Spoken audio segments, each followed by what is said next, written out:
Ladies and gentlemen, as with pretty much everybody that goes after Trump, their skeletons, which are far worse than anything Trump has ever done, come out of the woodwork. And they are basically exposed for who they are. Potential criminals, people who have been alleged to have committed really, really heinous things. And we have, I'm not even going to get into it because you can't talk about it on YouTube. So I'm going to follow YouTube policies. But the New York Times, Huffington Post, Washington Post, Lincoln Project disavows, this is a hilarious word, disavows co-founder after allegations. Okay, so the Lincoln Project can disavow, distance, condemn. The question remains, did the other co-founders or other people at the Lincoln Project know of this person's behavior? Far worse than anything President Trump has ever done. And so, because Trump has been alleged to have done things without any direct evidence. There's direct evidence of this. So you can look at things from a Clintonian morally relative perspective and say, yeah, this is far worse than anything Trump has ever done. Okay? And you could look at Biden and say it's definitely far worse because his accuser filed a criminal complaint. But see, again, Democrats, never Trump Republicans, they can get away with a great deal. The Lincoln Project, I don't think will be able to get away with this. Or get away with, I should say, the negative repercussions. Hit subscribe to this channel right now. We're back on our way to 200,000 subscribers. Tell your friends if you want to read my writing in The Hill, The Huffington Post, Salon, The Jerusalem Post, The Federalist, The Roanoke Times. It's on HAGoodman.com. You could see my debates. My Patreon is there and below in the description and pinned comment as well. New York Times. So this is all over now. One of the founders of the Lincoln Project has been accused of really, really horrendous things. This is huge. The Lincoln Project are former Bush neoconservatives. These are the same people. Like one of the founders is now a contributor to the Daily Beast. Went after in the most disgusting and nefarious manner and shameful, dishonorable manner. Went after a Vietnam veteran, Senator Max Cleland of Georgia, in the early 2000s, trying to tarnish this man, trying to state that the Lincoln Project co-founder, tried to insinuate that he wasn't patriotic, that he was even disloyal for going against Bush and Cheney and Rumsfeld's never-ending counterinsurgency conflicts that we're still dealing with today. Okay? You can look, and what happened to Max Cleland because of one of the Lincoln Project people was absolutely despicable. You have a situation, ladies and gentlemen, where Democrats were so desperate, so utterly desperate to go after President Trump that they said, okay, how can we, since we don't care about regime change, because President Obama, his NATO intervention just turned Libya into a failed state. So they don't care about failed regime changes. Okay. How can we go after Trump? What can we do? Oh, that's right.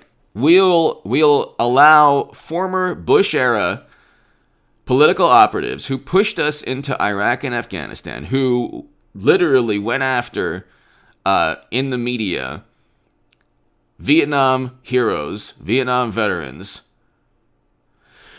disparage them because they were right. We should never have engaged in Bush, Cheney, and Rumsfeld's foreign policy. But again, you had Biden, you had Clinton, you had all the Biden voters of this year who claimed to go up again, who claimed to have opposed Bush, voting for the same person who voted alongside Bush, Cheney, and Rumsfeld. Clinton voted alongside Bush, Cheney, and Rumsfeld. Okay? But But they said, well, how do we go after Trump? Let's utilize the Bush-era operatives who painted the world as loyal, disloyal, good, bad. So that's a knock on Trump that he said that people say, well, you paint the world as good or bad. Actually, Trump doesn't do that in the way that the Lincoln Project does. The Lincoln Project, this is before Twitter. They were able to harness all the negativity found on Twitter without social media. They utilized the horrendous tragedy that I can't talk about or even mention in September 20 years ago because of YouTube policies. They utilized that to paint the world as you're with us or against us. You're loyal or disloyal. Doesn't matter if you're a Vietnam veteran, Vietnam hero. So they say, oh, look what Trump did to McCain. What Trump did nothing to McCain compared to what they did to Max Cleland. And so and nothing compared to what Democratic publications said about McCain in 2008. See, again, they forget everything that they do that is reprehensible. They're the ones, like it was wrong when President Trump furthered it, but they're the ones who started the birther myth with President Obama. It was Clinton. That Guardian article is still up. David Plouffe said it was the most offensive and shameful thing that happened during that election, where Clinton spread a photo of candidate Obama at that point to try to convey that he wasn't, try to spread the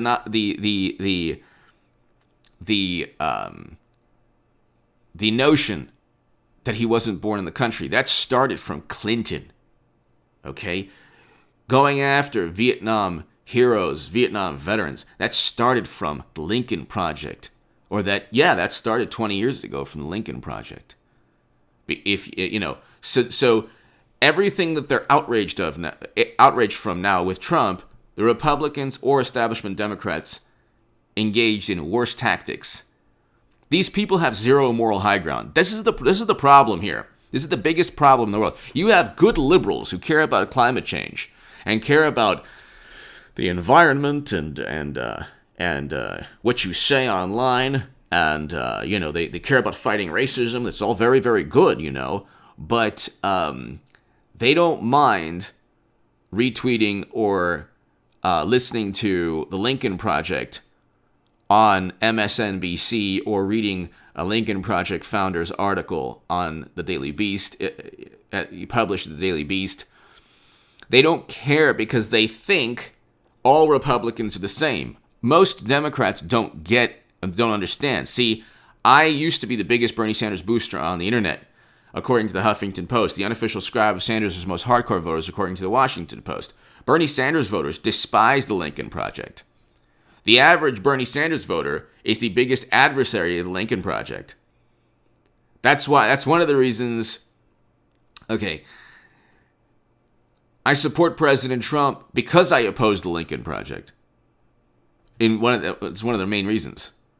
In addition to, the Abraham Accords, first president ever to sign an executive order combating anti-Semitism on college campuses, whereas you have AOC, where Yad Vashem had to refute and condemn AOC's remark, her revisionist history. I wrote an article on that, an op-ed in the Jerusalem Post. Go to hagoodman.com and read my op-ed in the Jerusalem Post on what AOC did and why she should never talk about that time period because she knows nothing about it.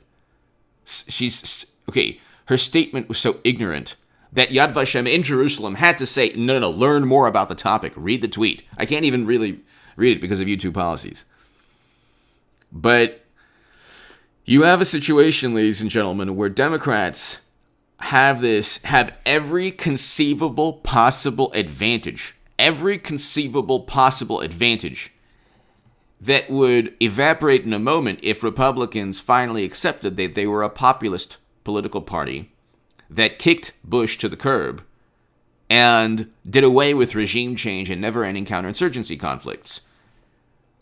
There's a book by General Daniel Bolger. He wrote and explained why our military we have the number one most powerful military in the world, but no military is made to patrol cities. You can't do that. There's no way for a tank or a submarine or an aircraft carrier or a nuclear arsenal to combat a person in flip-flops with an RPG. There's no way for that to take place. So you could be the most powerful military in the world. We learned from Vietnam. That's why many Vietnam veterans were against what Bush, Cheney, and Rumsfeld were doing. We learned. That was a counterinsurgency conflict. The Soviets learned in Afghanistan. Okay, the French learned in Vietnam before us.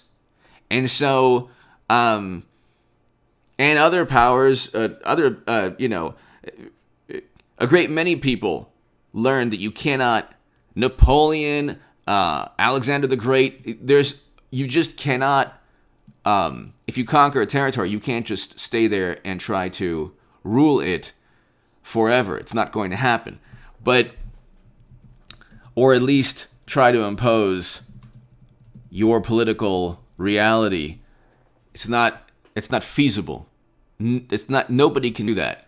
Okay? The Karl Rove Lincoln Project people said, well, look at Germany and Japan. Those weren't counterinsurgency conflicts. So these people they manipulate and they deceive. Similar to the way AOC does things. Look at Force the Vote. She doesn't even want Medicare for all. They have the House, they have the Senate, they have the presidency. Well, why can't you pass Medicare for all? Oh, that's right, because it's a giant grift. But anyway, that's a whole...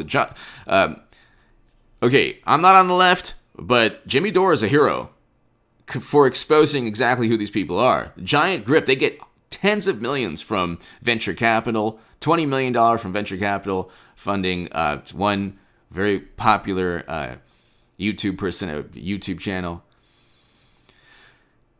Keeping the hope alive is a lot more lucrative than actually trying and failing to pass Medicare for all. That's a fact, ladies and gentlemen. But here, we'll leave it at that.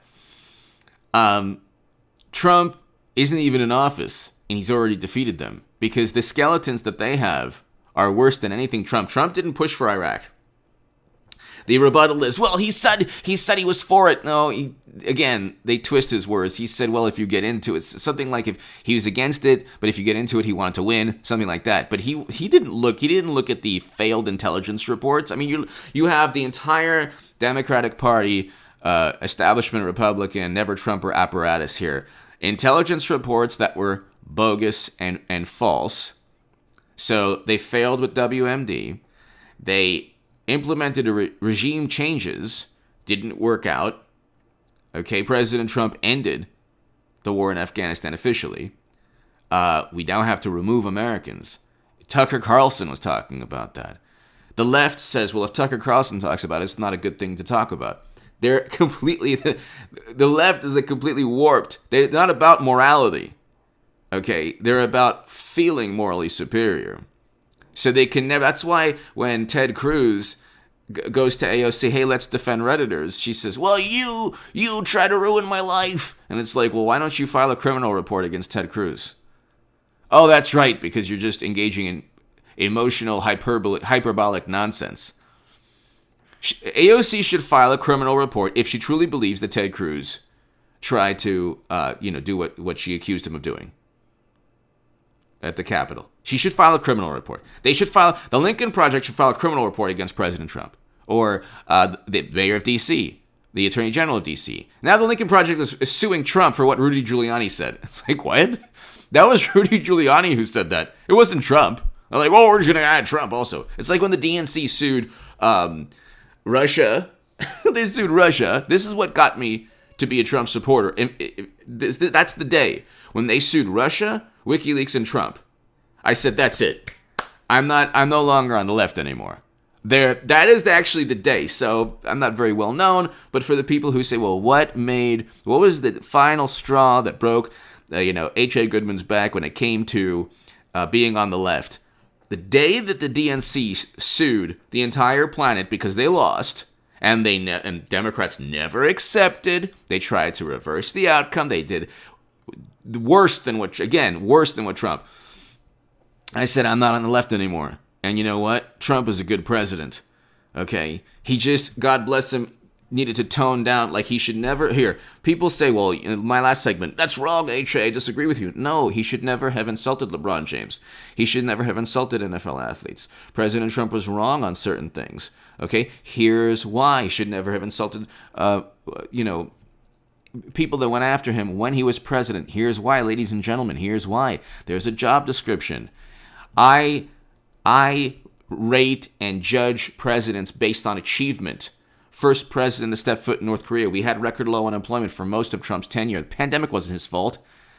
The lives lost are correlated there's more of a direct correlation between lives lost and Phil Murphy and Andrew Cuomo than there is to Trump.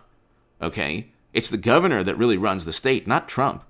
But that's a whole other story. You look at the New York Times, the worst outcomes, according to the New York Times, are in Democratic-run states.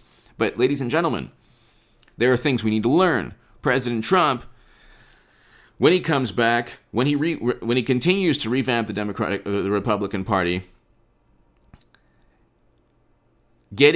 utilizing Twitter in a way to get people riled up and hysterical and, apoplectic, that's okay here and there.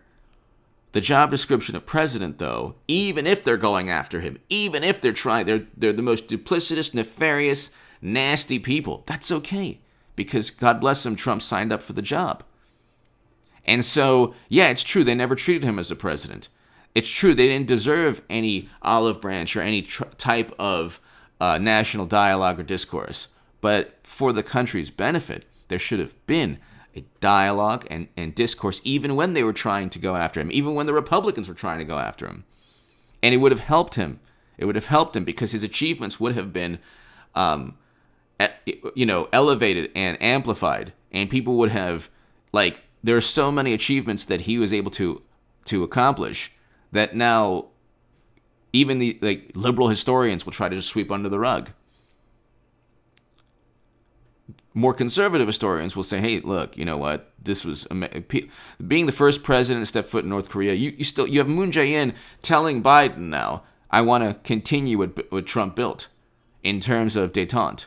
These are paradigm-changing things that Trump was able to accomplish, but because of all the social media and spin and hype from media, from the press, people couldn't see what he was able to accomplish, and it got people too focused and fixated and obsessed with Trump. That's another major point. It was not healthy. Liberals were becoming unhealthy. They weren't talking to friends and family. They still aren't. These people are fanatics. You have to understand the type of individual who will turn on a friend and family member, and then they say, "Well, I would, fight for justice, in a certain time period." No, you wouldn't. You'd be one of those people. Are you kidding? The true punk rock mentality, the independent-minded person is a person who either doesn't care about Trump or thinks he's not that great, might just vote for Biden, who cares, or likes Trump, or will vote for Trump. Not the person who doesn't speak to friends or family. President Trump got people. It wasn't Trump's fault because they took advantage and they sensationalized and they added words and they added subtext. But they wouldn't have been able to do that if he just tried to create more of a national dialogue. Anyway, I can go on forever about that. But the Lincoln Project people, they're on the ropes now. And Democrats, it's interesting. I mean, did they have this story? Did they have this story waiting? Because at the end of the day, Democrats don't want the Lincoln Project to get too much power and influence. But give me your thoughts below. Hit subscribe right now. Yet another one bites the dust going after Trump. And he's not even president. Give me your thoughts. Thank you. Hit subscribe.